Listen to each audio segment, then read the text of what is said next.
خير الحمد لله السلام عليكم. அப்படி அந்த ஆடையை நாம் கவனிக்க வேண்டும். அல்லாஹ் இருக்கிறான். உங்களுடைய உடல் அங்கங்கள், உடலின் மேடு வெள்ளங்கள் தெரிகிற அளவிற்கு ஆடையை அணியாதீர்கள். இன்னைக்கு ஃபர்தா புர்கா என்பது ஒரு ஃபேஷன். அது ஒரு ஃபேஷன் ட்ரெஸ்ஸாக போயிட்டுங்க. ஸ்டோன் வச்சு அது வச்சு இது வச்சு அந்த பிள்ளைய பார்க்குறானே இல்லை, அந்த ஸ்டோனை அந்த கல்லை நோக்கி தான் கண்கள் போகுது. அப்புறம் இது மாதிரி உண்டான ஃபர்தாக்கள் இஸ்லாம் ஆதரிக்கிறதா? விளம்பரம் அப்படியெல்லாம் பண்ணுறான். எந்த அளவுக்கு பாருங்கள், ஷைத்தான் அப்படியே நம்மோட வா வா வா அப்படின்னு எப்படி கூப்பிட்றான் பாருங்க. நம்முடைய பெண்களுக்கு இதை வாங்கி கொடுக்காதுங்க. நம்முடைய அக்கால் தங்கைக்கு வாங்கி அனுமதிக்காதீர்கள்.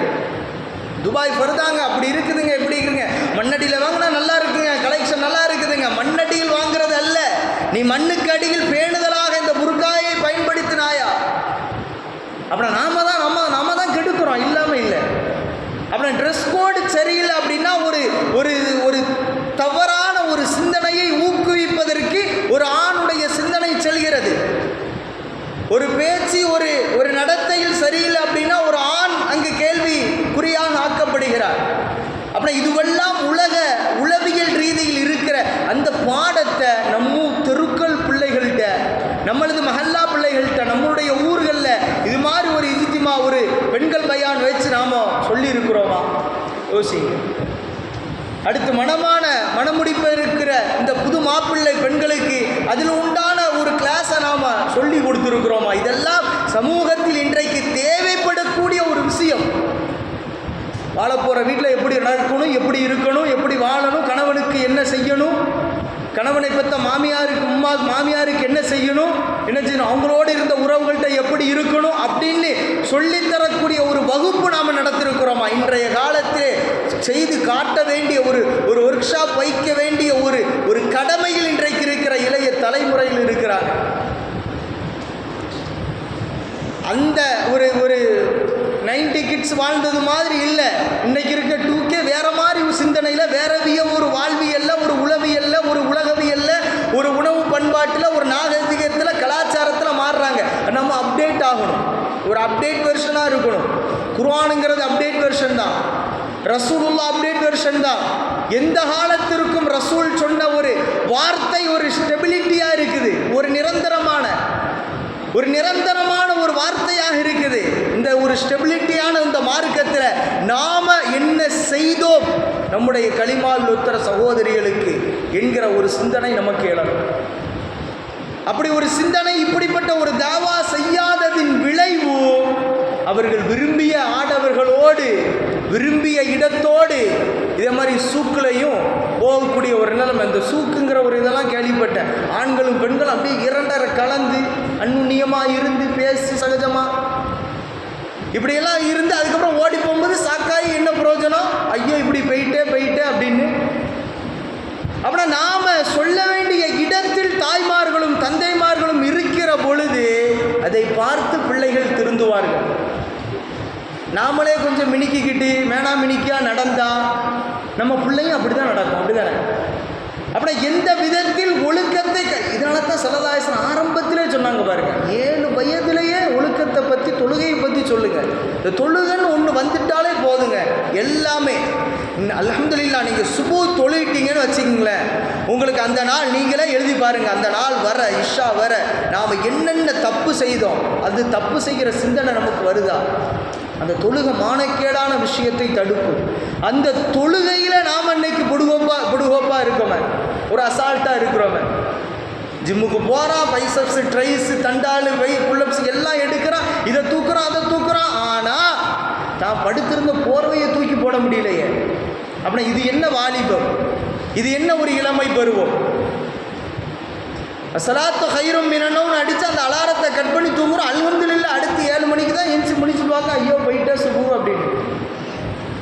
அப்புறம் காதை தோண்டி பார்த்தா சைத்தான் சிறுநீர் கழிக்கிற அந்த இதெல்லாம் இருக்குது. அதோடு தான் நம்ம முசீபத்தோடு இருக்கிறோம்.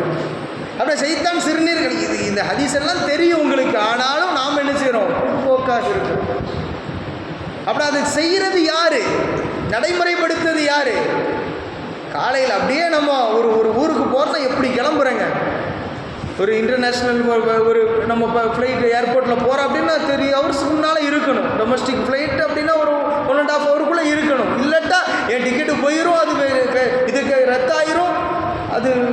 டிக்கெட் ஃபேர் கூட கிடைக்காது. அப்புறம் இந்த சிந்தனையெல்லாம் நமக்கு இருக்குது. ஒரு 2 மணிக்கு ஃப்ளைட் அப்படின்னா அன்றைக்கி நைட்டு தூங்கவே மாட்டோம். இப்படியெல்லாம் இருக்கிறோம். ஆனால் அந்த சுபுக்கு ஏன் அந்த அசால்ட்டு, ஒரு பொடுப்போக்கு? ஒரு ஆரம்பிங்க, வாட்ஸ்அப் குரூப் ஆரம்பிங்க, பிள்ளைகளை இளைஞர்களுக்கு கொடுங்க, எதுக்கெல்லாமோ குரூப் வச்சுருக்குறோம் இல்லையா? இந்த சுபுக்கு நம்மளை இளைஞர்களை நம்ம ஒன்று சேர்க்கணும் அப்படிங்கிற ஒரு சிந்தனை இருக்குதா? அப்படின்னா அந்த தொழுகை நம்ம தொழுதோமையானால் அந்த வாலிபம் என்பது என் இபாதத்தில் கழிகிறது, அல்லாஹ்வுடைய அரிசின் நிழல் கிடைக்கும் இல்லையா? ஷாபுன் நஷாஃபி இபாதத்தில்லா, அல்லாஹ்வுடைய அரிசி யாருக்கு கிடைக்குது? தன்னுடைய இளமை பருவத்தை அல்லாஹ் உவப்பாக, அல்லாஹ் ரசூல் பிரியப்படுகிற விஷயத்தில் தன்னுடைய வாலிபத்தை கழிக்கிற ஒரு இளைஞன். ஹாப்பா ஃபில்லா, இன்னும் அல்லாஹ்வுக்காக வேண்டிய இணைந்த 2 நட்பு வட்டாரங்கள். எப்படி இணையணும்? அல்லாஹ்வுக்காண்டி இணையணும். பாட்டலுக்காண்டி இணையக்கூடாது, கேர்ள் ஃப்ரெண்டுக்காண்டி இணையக்கூடாது, அல்லது எஃபிக்காண்டி இணையக்கூடாது.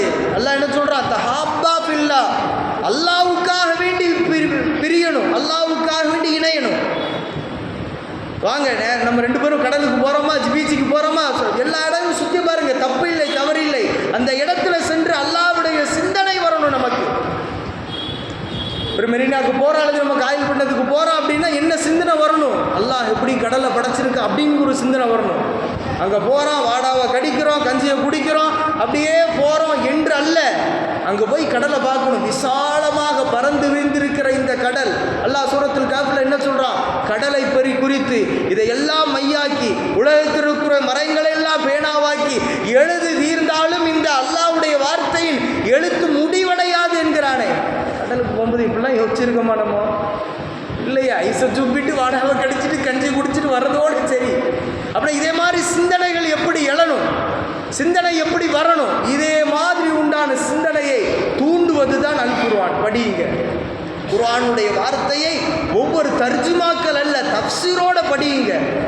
எப்பியில் பக்கம் பக்கமாக உட்காந்து பார்க்குறோம், இன்ஸ்டாவில் அவ்வளோ உள்ள இதெல்லாம் நம்ம ஸ்டோரி போடுறோம், எல்லாமே பண்ணுறோம், அதுக்கெல்லாம் நேரம் இருக்கிறது. அல் குர்ஆனை எடுத்து படிப்பதற்கு, அதை பொருள் உணர்ந்து அதை ஆய்வு செய்து படிப்பதற்கு நேரம் இல்லையே. இங்கு போய் சொல்வது திக்ராலில் ஆலமீன் அப்படிங்கிறான், உலக அகிலத்தார்களுக்கெல்லாம் இது நல்லுபதேசி அப்படிங்கிறான். அந்த உபதேசியை நாம் என்னைக்காவது ஒரு பக்கம் படிச்சிருக்கிறோம்? ஒரு பக்கம் பொருள் உணர்ந்து, ஒரு வாரத்துக்கு ஒரு பக்கம் வைங்க, ஒரு நாளைக்கு வேண்டாம், ஒரு நாளைக்கு ஒரு ஆயத்தாவது பாருங்கள், பொருள் உணர்ந்து எப்படியெல்லாம் எல்லாம் சொல்லியிருக்கிறான். அப்படின்னா இந்த வார்த்தை இப்படி ஒரு வாழ்வியல் என்பது நமக்கு தெளிவாக மிக துல்லியமாக அல்லாஹ் ரசூல் கற்பித்து காண்பித்தும் தந்திருக்கிறாங்க. அதை மறந்து நாம் நம்முடைய இளமை பருவத்தை எங்கே கழிக்கிறோம்? அதான் கேட்குறான், ஃபைன ததுகபுன், எங்கே செல்கிறாய் மனிதா என்று கேட்கிறான். நம்முடைய வாலிபத்தை எப்படி பயன்படுத்துகிறோம் என்று அல்லாஹ் கேட்கவிருக்கிறான். என்ன பதில் வைத்திருக்கிறோம்? அன்பிற்கினியவர்களை சிந்தியுங்கள். அப்படின்னா இது மாதிரி உண்டான ஒரு விஷயங்களை நாம் நம்முடைய மஹல்லா ரீதியாக நாம் கட்டமைக்கிற பொழுது, இன்னைக்கு எஸ்ஐஆர் இருக்குது, இதெல்லாம் அந்த படிவம் நம்ம பிள்ளைகள் நம்ம வீட்டு மக்களுக்கு, நம்ம மஹல்லா மக்களுக்கு தெரியாமல் இன்னும் அது ஒரு பெரிய ஒரு உதாரணமாக நினைக்கிறாங்க. அதையெல்லாம் அதை பற்றி உண்டான விழிப்புணர்வு படித்த இளைஞர்கள் சொல்லுங்க. அது மாதிரி விஷயத்தை நாம் என்னென்ன செய்யலாம் அப்படிங்கிற ஒரு ஆளுமையோடு நம்முடைய பிள்ளைகளை உருவாக்குங்க. இது மாதிரி உண்டான சமூக நலனில் அக்கறை கொள்ளுங்கள். நம்முடைய வாலிபம் இதுவும் ரீதியாக கழிக்கணும். ரசூலுல்லாஹ் பக்கத்தில் வெளியே மார்க்கெட்டு போகும்போது பக்கத்தில் கேட்பாங்களா, பக்கத்து வீட்டில் கேட்பாங்களா, உங்களுக்கு என்ன வேணும், ஏதாவது வாங்கிட்டு வரணுமா? அவன் பார்த்துடக்கூடாதுன்னு ஓடுறான், ஏதாவது வேலை சொல்லுவானான்னு பயந்து ஓடுறான். ரசூலுல்லாஹ் சொல்லி தந்த சுன்னத்து இது. பக்கத்தில் போகிறீங்க அப்படின்னா அண்டை வீட்டார்கிட்ட கேளுங்க. இன்றைக்கி அண்டை வீட்டுக்காரர் சண்டை வீட்டுக்காராக, எதிரி வீட்டுக்காராக இருந்ததான் நம்ம இன்றைக்கி பார்க்குறோம். அப்படின்னா ரசூலுடைய சுன்னத்து இங்கே என்ன செய்யுது? மீறப்படுகிறது இல்லையா? ஒரு டம்ளர் தண்ணி, நம்முடைய வாழ்வு எப்படி இருக்குது பாருங்கள். ஒரு மடக்கு தண்ணினாலும் எப்படி குடிக்கணும், என்ன சொல்லி குடிக்கணும், அதை முடிக்கிற போது என்ன எப்படியெல்லாம் மார்க்கம் சொல்லி தந்திருக்கு. மாஷா அல்லாஹ். ஒரு டம்ளர் குடிக்கிறீங்களா, மூச்சு விடாமல் குடிங்க, 3 மடக்கா விட்டு விட்டு குடிங்க, பிஸ்மில்லா சொல்லி குடிங்க, இடையில் அல்ஹம்துலில்லா சொல்லிங்க, தண்ணியை பார்த்து குடிங்க, பேசாமல் குடிங்க. இதெல்லாம் ஒரு மிடர், ஒரு மடக்கு தண்ணீர் குடிப்பதில் ஒழுக்கங்கள் இவ்வளவு ஸல்லல்லாஹு அலைஹி வஸல்லம் பேணி இருக்கிறாங்க. அப்படின்னா இதெல்லாம் நாம் இன்றைக்கி கண்காணிச்சிருக்கிறோமா? அப்படி இப்படியெல்லாம் செய்தாலே அல்லாஹ் நன்மை தானே தர்றான். இதுதான் நான் ஷாபு நஷாஃபி இபாதத்தில்லா, அல்லாஹ்வினுக்கு உகப்பாக தன்னுடைய வாலிபத்தை கழிப்பது என்பது இதுதான். இன்னும் தாய் தந்தருடைய விஷயத்தை சொன்ன யுக முடிவு நாளின் அடையாளம் இது. வாக்க உம்மஹு வாக்கசா சதீகஹு, ஸல்லல்லாஹு அலைஹி வஸல்லம் சொன்னாங்க, வாக்க உம்மஹு தன்னுடைய தாய் தந்தையர்களுக்கு நோவினை செய்வான், வாக்கசா அபாஹு தன்னுடைய தந்தையை தூரமாக்குவான், தன்னுடைய நண்பனை நெருக்கமாக்குவான். நடக்குதா இல்லையா? அம்மா ஃபோன் பண்ணி சொல்லுது, வாப்பா அந்த மெடிக்கலில் போய் இதை வாங்கிட்டு வா. வாம்மா நேரம் இல்லை, என் ஃப்ரெண்டுக்கு அவங்க ரயில்வே ஸ்டேஷனில் இருக்கான், அவனை போய் கூப்பிடணும், என் ஃப்ரெண்டு வீட்டில் செலிப்ரேஷன் ஒரு பாட்டு இருக்கு போகணும், உனக்கு மாத்திரை வந்தது எனக்கு வேலையா? கேட்குறமா இல்லையா? அப்புறம் இதுவெல்லாம் இந்த ஒரு வாலிபத்தை ரசூலுல்லாஹ் எதிர்பார்த்தாங்களா? அப்புறம் தன்னுடைய தந்தைக்கு நோவினை செய்வான், தாயை என்ன செய்வான், பாராமுகமாக விடுவான், நண்பனுக்கு முக்கியத்துவம் கொடுப்பான். இன்றைக்கு பிராக்டிக்கல் லைஃப்பில் நடக்குதா இல்லையா? யுக முடிவு நாளின் உலக அழிவின் அடையாளம் இது. பெருமானார் ஸல்லல்லாஹு அலைஹி வஸல்லம் சொன்னாங்க, நம்மை அறியாமலே இதுபோல விஷயங்கள் நமக்கு ஊடுருவி விட்டது. இப்படி நிறைய விஷயங்கள் எக்ஸெட்ரா நிறைய விஷயங்கள் இருக்கிறது. இந்த இளமை பருவத்தை பேசிட்டு போனால் நம்முடைய முதுமை பருவம் வரை பேசிட்டே இருக்கலாம். ஆக நானும் நீங்களும் அல்லாஹுக்காக எப்படி வாழ்ந்தோம், அல்லாஹுக்கு உகப்பாக எப்படி வாழ வேண்டும், வளர வேண்டும். இந்த துன்யாவில் மண்டு கிடக்கிற இந்த ஷைத்தானின் வலைகளிலே நாம் சிக்கி சின்னாபின்னமாக போகாமல் நம்முடைய ஈமானையும் நம்முடைய கற்பையும் எப்படி பாதுகாக்கணும், அதுதான் இன்றைய சிந்தனை. இந்த மஜ்லிஸின் சிந்தனை முதலில் பேசிய எனக்கும் கேட்கிற உங்களும் ஒவ்வொரு விஷயத்தையும் ஆய்வு செய்யுங்கள். இன்றைக்கு கெடுவதற்கு, கெட்டு போகுவதற்கு, நரகத்தை நோக்கி செல்வதற்கு 1000 பாதைகள் நமக்கு திறந்திருக்கிறது. ஆனால் நேர்வழியில் வருவதற்கு 2 பாதைகள் இருக்கிறது. அல் குர்ஆனும் அன்னல் நபி வாழ்வியலும் அவர்களது சத்திய சிலர்கள் கற்பித்து காண்பித்து தந்த பாதை. இந்த பாதையை விட்டு என்றைக்கு நாம் தடம் புரண்டு தடுமாறி நாம் செல்கிறோமோ அப்பொழுது அழிவை நோக்கி நாம் செல்கிறோம் என்பதை நீங்கள் மனதில் வைத்துக் கொள்ளுங்கள். அன்பிற்கினிய சகோதர சகோதரிகளே, நமக்கெல்லாம் முன்மாதிரியாக இருக்கிறவர்கள் வான்மறையில் அல்லாஹ் வாஞ்சையோடு வரலாற்று நிகழ்வாக பசுமைப்படுத்துகிறானே, அவர்களும் ரசூலுல்லாஹுடைய 63 ஆண்டு காலங்களும் அல் குர்ஆனுடைய வைர வீர வரிகளும் இவைதான் நம்முடைய வாழ்க்கை. எது வந்த போதிலும், யார் நம்முடைய ஈமானை உரசி பார்க்கிற வேளையிலும் நாம் நம்முடைய கொண்ட கொள்கையில் பிறளாமல் பிசகாமல் வாழ்வோமையானால் மறுமையில் அந்த அளவிற்கு வளரலாம். இந்த உலகத்திலே வாழ்கிறோம், உலகத்துக்காகவே வாழ்ந்து போகிறோமே, இந்த உலகதாம் சதம் என்று வாழ்கிறோமே, நாளை மறுமையில் அல்லாஹ் கேட்கிற கேள்விக்கு நானும் நீங்களும் என் குடும்பமும் உங்கள் குடும்பமும் என்ன பதில் வைத்திருக்கிறது என்பதை சிந்தித்தோமா? இறுதியில் ஒரே விஷயத்தை சொல்லி வசியத்தாக எனக்கும் உங்களுக்கும் வசியத்தாக்கி சொல்லி நான் முடிக்கிறேன். சூரத்துல் கஹ்ஃபினுடைய எண்டில் அல்லாஹ் கேட்கிறான், குல் நபியே நீங்கள் சொல்லுங்கள், குல் ஹல் நுனப்பிக்கும் பில் அக்ஸரீன அமாலா. இந்த உலக வாழ்க்கையில் வீணான விளையாட்டுகளில், வீண் விளையாட்டில் இருந்து இந்த உலக வாழ்க்கையில் வீணிலே மூழ்கி கழித்தவர்களுடைய வாழ்வு எப்படி என்று சொல்லட்டுமா என்று அல்லாஹ் கேட்கிறார். குல் ஹல் நுனப்பிக்கும் பில் அக்ஸரீன அமாலா அல்லதீன வல்ல சஈஹும் ஃபில் ஹயாத்தித் துன்யா. இந்த உலக வாழ்க்கையில் அவர்கள் செய்த ஒவ்வொரு கிரிகைகளும் ஒவ்வொரு அமல்களும் வீணாகிவிட்டது. அந்த வார்த்தைகள் எல்லாம், அந்த வாழ்க்கையெல்லாம் எப்படி செய்கிறாங்க? அன்னவும் யஹ்சபூன அன்னவும் யுஹ்சினூன சுன்ஆ. இது நல்லது, இது ஒரு ஃபேஷன் அப்படின்னு நினைச்சே செய்கிறார்கள். இன்னைக்கு ஸ்பிரிச்சுவல் ஸ்கேம் நடக்குது, ஆன்மீகத்தின் மோசடி நடக்குது, கலாச்சாரத்தின் ஸ்கேம் நடக்குது. ஒரு கலாச்சாரம், இந்த வெட்டிங்கு, இந்த பர்த்டே, இது மாதிரி ஒரு செலிப்ரேஷன்லாம் யார் சொல்லி தந்ததுங்க? யஹூதி நஸ்ரானுடைய இது இல்லையா? நீ பர்த்டே கொண்டாடலன்னா அந்த வருஷம் வாழ்கிறதே வேஸ்ட்டுன்னு நினைக்கிறான். உனக்கு பர்த்டே இது பண்ணலையா அப்படின்ன மாதிரி அது ஒரு ஃபர்ல சுண்ணத்தை விட்டுட்டீங்கன்னு கேட்குற மாதிரி கேட்குறாங்க. இது காலத்தின் கோலம் அப்படியே மாறிட்டு, நம்ம புள்ள விருப்பப்படுறோம் அப்படின்னு கேட்க விட்டுறோம், நம்ம கொண்டாட்டி ஆசைப்படுறோம் அப்படின்னு வெட்டிங் செலிப்ரேஷன் பண்ணுறோம், அச்சரத்து பேர் சாப்பாடு வர கொடுத்துட்றோம். அலிம்சா எங்கள் வீட்டில் இன்றைக்கி சாப்பாடுக்கு வாங்க, என்னத்துக்கு? கல்யாண நாள் இன்னைக்கு ரொம்ப முக்கியம். அப்படியே இதுவெல்லாம் எப்படி மாறிவிட்டது? இதெல்லாம் நல்லது நினைக்கிறாங்க, இதுதான் கவனிக்கணும். இதுவெல்லாம் நல்லது என்று நினைத்து செய்யப்படக்கூடிய விஷயம் இவர்களிதான் அமல்களிலே ஆக கீழ்த்தரமானவர்கள். அமல் செய்து வேஸ்ட்டு அப்படிங்கிறாங்க. அக்ஸரீன அமாலா அன்னஹும் யஹ்ஸபூன், அவர்கள் நினைக்கிறாங்க இதுவெல்லாம் நல்லதுங்க, இதெல்லாம் சுன்னத்து வாஜிபு பர்லு, இதை விட்ட நாளைக்கு அல்லாஹ் கேள்வி கேட்பான்லங்கிற அளவுக்கு நாம் அந்த உலகத்தோடு உலகமயமாக்கலோடு வாழ்கிறோம் என்பதை விட நம்முடைய வாழ்வியலை மாற்றிவிட்டார்கள்.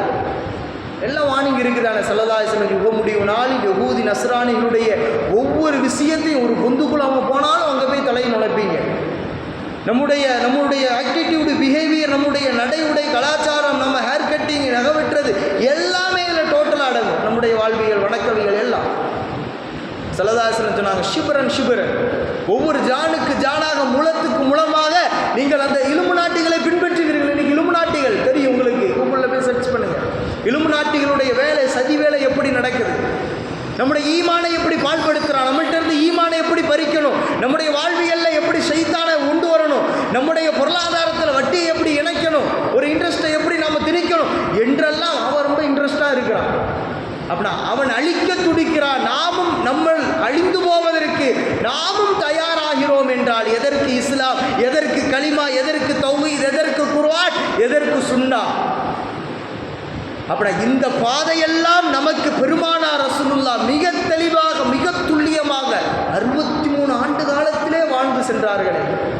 அப்படின்னா இப்படிப்பட்ட ஒரு வாழ்வியலை, இப்படிப்பட்ட ஒரு பண்பாட்டு நெறியை, ஒரு நாகரீக, ஒரு கலாச்சாரத்தை மறுத்து இது வேண்டாம் என்று மறுதளித்து நாம் வாழ்கிறோம் அப்படின்னா நம்முடைய ஈமான் எந்த அளவுக்கு பலகீனத்திற்கு கீழாக எப்படி போயிட்டு இருக்கு என்பதை நீங்கள் சிந்தியுங்கள். சொல்லித்தான் தெரிய தேவையில்லை. அப்படி இப்படியெல்லாம் நாம் வாழ்கிறோம். இறுதியாக ஒரே ஒரு சிந்தனை, ஒரே ஒரு விஷயம், எல்லாம் தவறு என்று தெரிகிறது, துணிந்து செய்கிறோம். அல்லாஹ்வை பயந்து கொள்வோம்.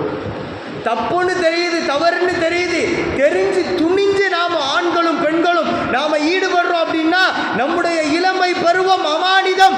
அந்த அமானிதத்தை உணராமல் நானும் நீங்களும் எங்கு செல்கிறோம் என்ற ஒரு கேள்வி மாத்திரம் உங்களது சிந்தனைக்கு தந்துவிட்டு என்னுடைய உரையை நிறைவு செய்கிறேன். எதை பேசினோமோ பேசிய எனக்கு அதன்படி அமல் செய்யக்கூடிய, என் குடும்பத்தை அதன்படி ஈடுபடக்கூடிய பாக்கியத்தை எல்லாம் எனக்கும், கேட்ட உங்களுக்கும் இது மாதிரி நாம் செய்யணும், நம்ம மஹல்லால, நம்ம மஸ்ஜிதில், நம்ம தௌபால இது மாதிரிலாம் செய்யணும் அப்படின்னு அல்ஹம்துலில்லாஹ் நல்ல முறையில் செய்து கொண்டிருக்கிறீர்கள். இன்னும் அதிகப்படுத்துங்க, இன்னும் இதை பலப்படுத்துங்க, இன்னும் இதை ஊக்கப்படுத்துங்க. நல்வழியை செலுத்துவதற்கு என்னென்ன வழிகள் இருக்கிறதோ, என்னென்ன சேனல் இருக்குதோ அதெல்லாம் ஓப்பன் பண்ணுங்க, களப்பணி ஆற்றுங்கள். அல்லாஹ் நீங்கள் செய்கிற சேவையை அல்லாஹ் கபூல் செய்து இந்த சேவை தொய்வின்றி தொடர்வதற்கு எல்லாமல்ல அல்லாஹ் ரப்பல் ஆலமீன் உங்களுக்கு வாய்ப்புகள் நல்கட்டும்.